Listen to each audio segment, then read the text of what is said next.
O Senhor esteja convosco.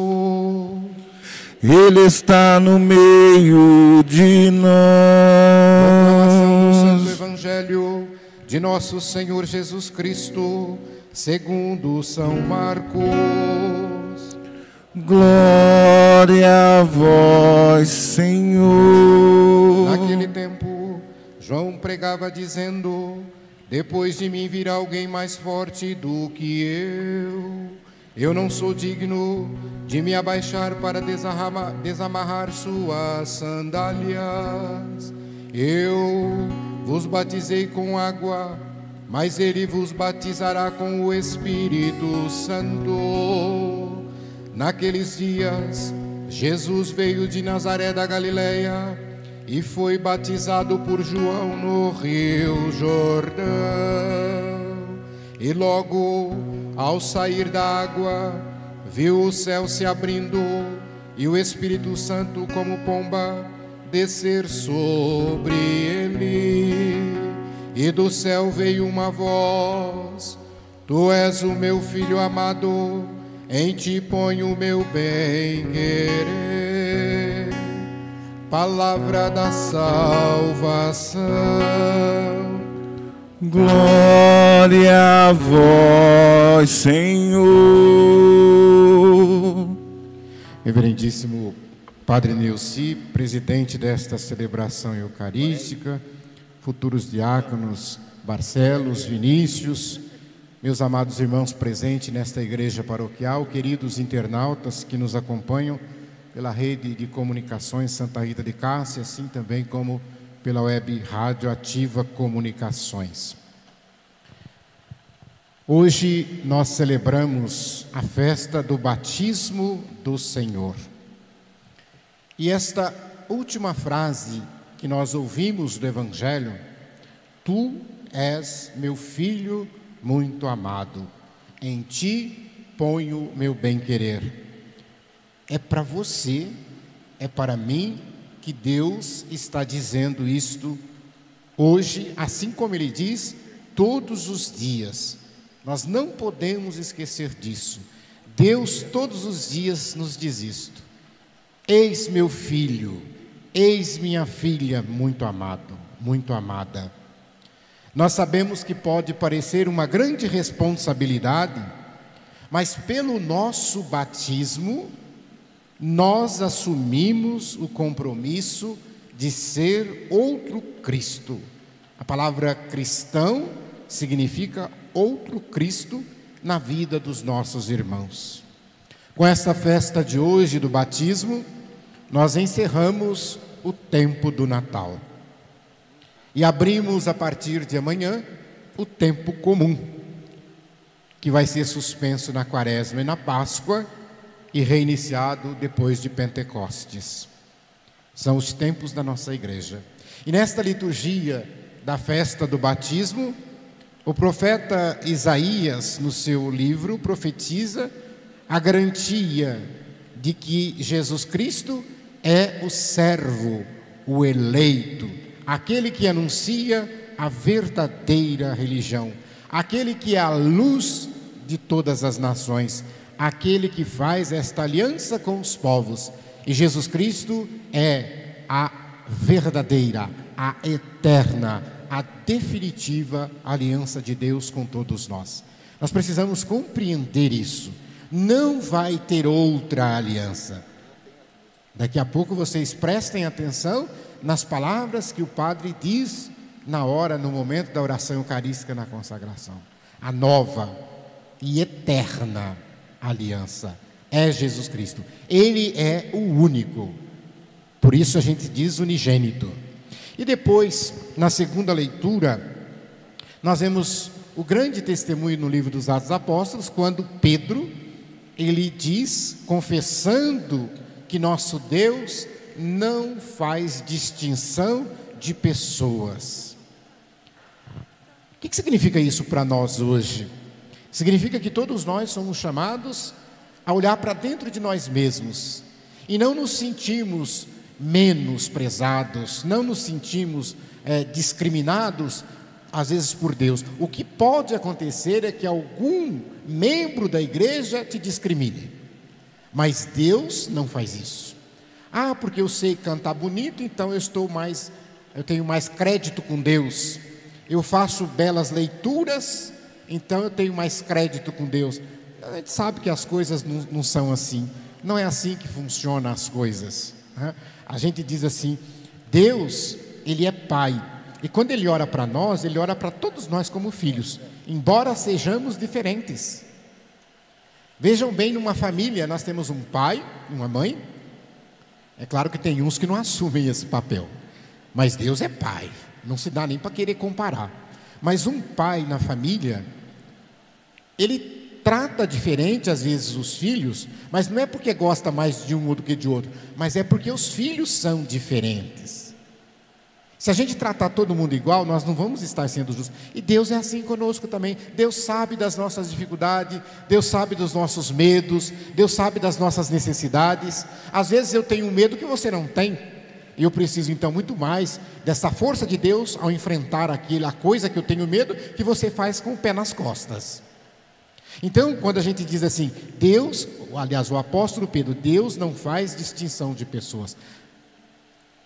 Aproveita e assuma isso na sua vida. Nunca diga: Deus me abandonou, Deus só olha para aquele lado, Deus não me ajuda. É muito comum a gente ouvir nessas ocasiões. Então, são tantas besteiras que a gente escuta, né? São tantas besteiras, né? Até me atrevo a falar uma delas, não que eu concorde com a cena, né? Então, nós sabemos que nós tivemos aí uma escola de samba no carnaval que fez lá uma cena com Jesus, né? Um desrespeito, é claro, mas não aprovo isso de forma alguma. Mas daí eu pegar essa cena e dizer que nós temos coronavírus por causa daquela cena, é como se lá em Wuhan, na China, tivesse escola de samba desfilando. É como se lá na Sibéria tivesse escola desfilando, porque lá também tem coronavírus. Então a gente precisa tomar cuidado com essas coisas. Achar que é porque nós fizemos isso que Deus castigou, porque não é bem assim as coisas. E depois vem Jesus no Evangelho querer ser batizado. Veja bem que Jesus, ele desejou esse batismo não para ser purificado, porque ele era a pureza original. Quando Jesus Cristo desce no Jordão, na verdade, ele vai purificar as águas. Não é a água que vai purificar Jesus, mas é Jesus quem desce as águas para purificá-las, comunicar a sua pureza àquelas águas, de tal maneira que todas as águas do mundo, a partir daquele momento, também fossem purificadas, e que depois essa água pudesse ser usada no batismo, como símbolo desta purificação dos homens.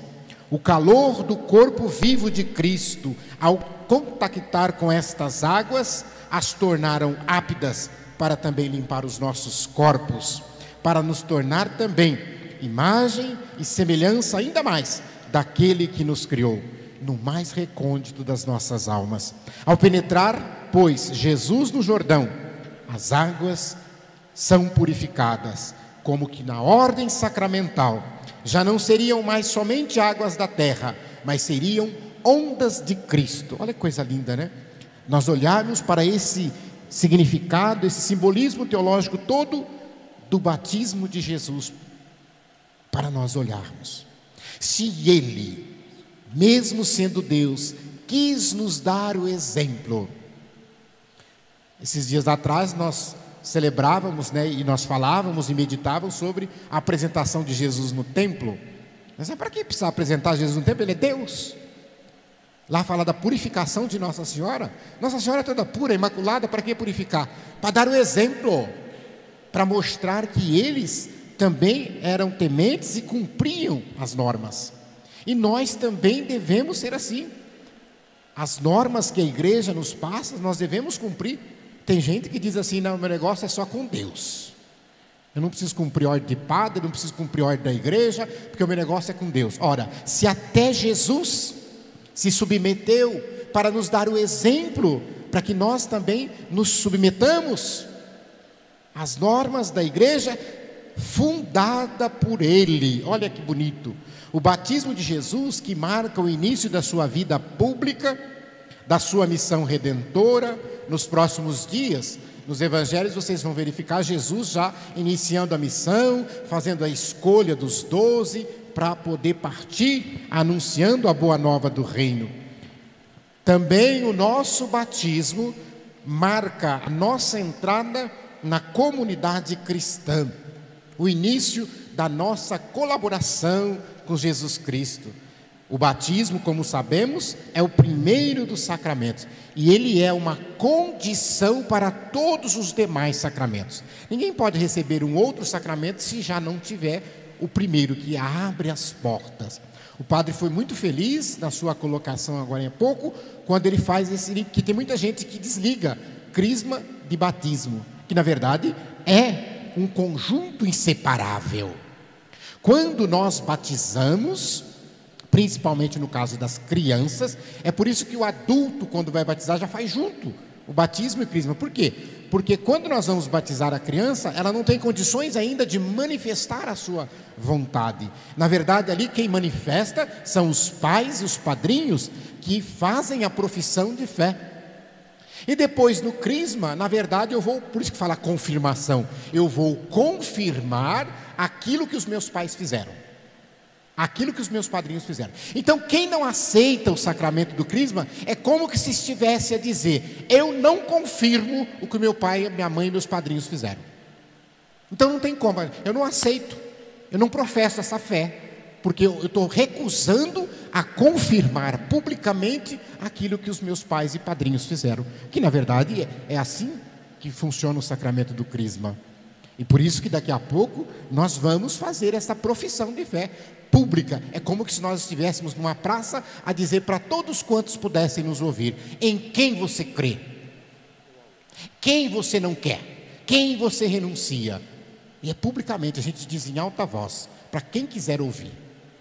É como, por exemplo, fazendo uma comparação um pouquinho chula, mas às vezes para entender mais fácil, né? Quando a pessoa põe uma camisa do Corinthians e diz: eu sou corintiano, ela está mostrando para o mundo: estou renunciando Palmeiras, São Paulo, Flamengo, etc. e tal. E tem essa coragem de assumir o que é, e pode falar o que quiser do time dela. O time pode cair para a segunda divisão, que ela continua, ela não muda, aí parece que ela fica mais ainda ferrenha. Agora na igreja, nós dizemos, assumimos o nosso batismo, assumimos a nossa fé, mas a partir do momento que acontece qualquer coisinha: eu vou deixar a igreja, eu não vou mais. Quando teu time cai para a segunda divisão, você não deixa. Quando um membro da igreja faz uma coisa errada, nós devemos rezar por ele, rezar pela igreja, e não simplesmente virar as costas, abandonar. Outra coisa, à margem do Rio Jordão, João Batista pregava a conversão dos pecados, como uma forma de receber o reino de Deus. E Jesus então entra na água para ser batizado. E para os judeus, o batismo era esse rito penitencial. E por isso, quando eles se aproximavam para serem batizados, eles já iam fazendo a confissão dos seus pecados, porque ele estava tendo aquela certeza absoluta que era para perdoar os seus pecados. Entretanto, o que Jesus recebe não é só esse batismo de penitência, mas ele recebe uma manifestação do Pai. Quando o Evangelho diz que o céu se abre e ali desce o Espírito Santo para anunciar esta mensagem da salvação. Ali está o sacerdócio, o sacrifício único e agradável. Ali está o nosso rei, ali está o Messias, ali está aquele que João Batista diz: ele não vai vos batizar mais somente com água, mas ele vai batizar-vos com fogo do Espírito Santo.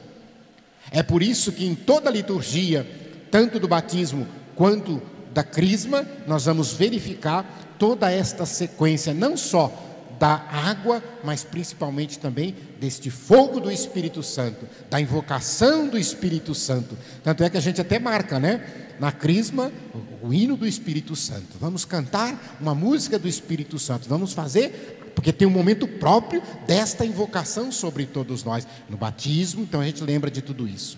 Do céu, quando o Pai dirige ao Filho, o Espírito desce sobre ele, diz que informa aqui um dos símbolos do Espírito Santo, esta pombinha que desce. A presença da Santíssima Trindade no batismo. Olha que bonito. Jesus dentro da água, o Espírito Santo que desce em forma de pomba, e a voz do Pai lá de cima que fala: esse é meu filho muito amado.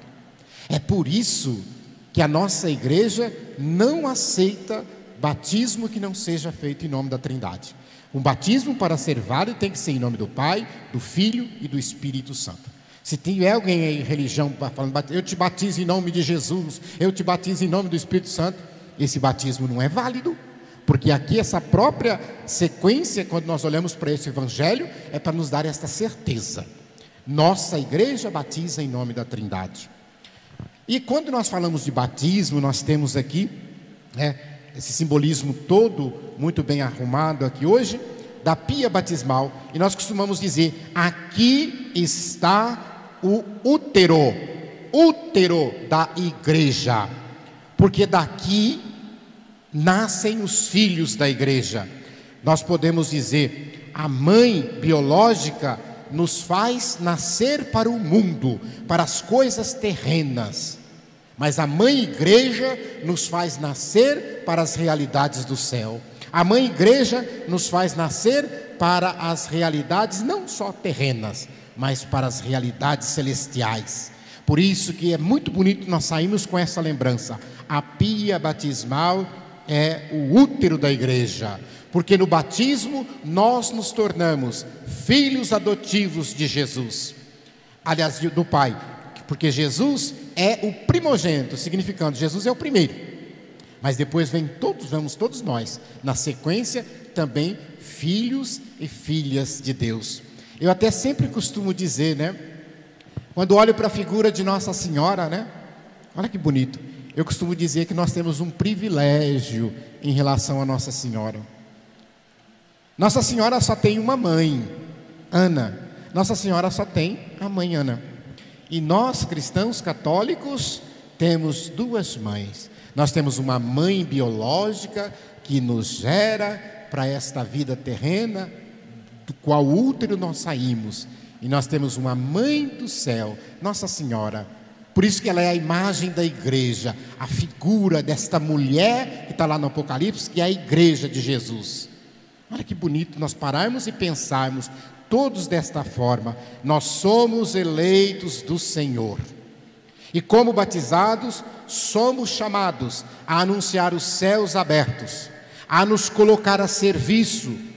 Com Jesus, os céus se abrem, a esperança volta.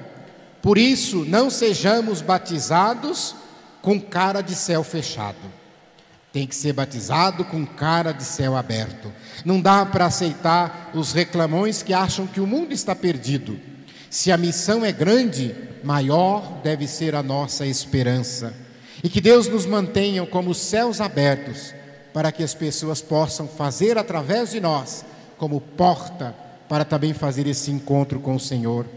Infelizmente, muitos dos que foram batizados, mas se esqueceram de quem são filhos, porque a voz do mundo pode desviar a atenção, e aí você não ouve Deus te chamando de filho.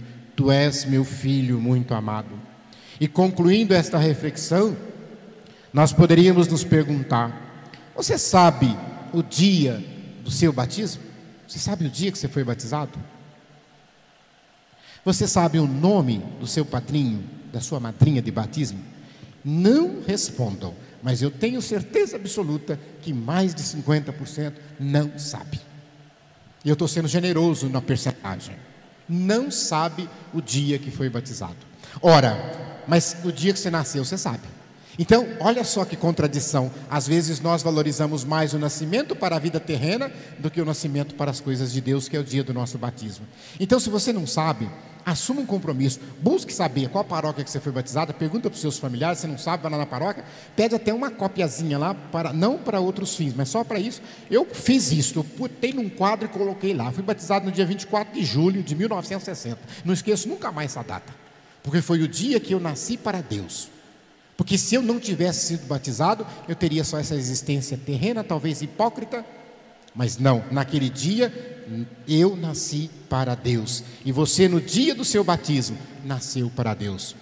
Agora, quando o padre for dirigir a nossa renovação das promessas do batismo, lembre-se, como se você estivesse no dia do seu batismo, e olhando para Deus, renovando, confirmando todas aquelas promessas que foram feitas no seu batismo.